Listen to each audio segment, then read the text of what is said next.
Here's an interesting thought for you.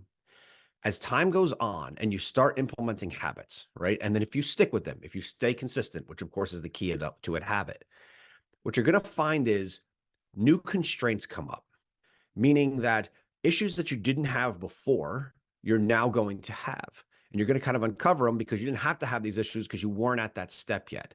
Don't get frustrated when you find those new issues or those new constraints. One of my favorite books is by Eli Goldratt. It's called The Goal. And it uses like a fictional story to kind of explain the theory of constraints. It's a fascinating book. If you haven't read it, I highly recommend it. One of my favorite books over the last 2 decades. But when you implement those habits and then you kind of transfer them into parts of your lives, what you're going to realize is either other things have to be removed or new additional habits have to be added because the value of a habit might have a life expectancy.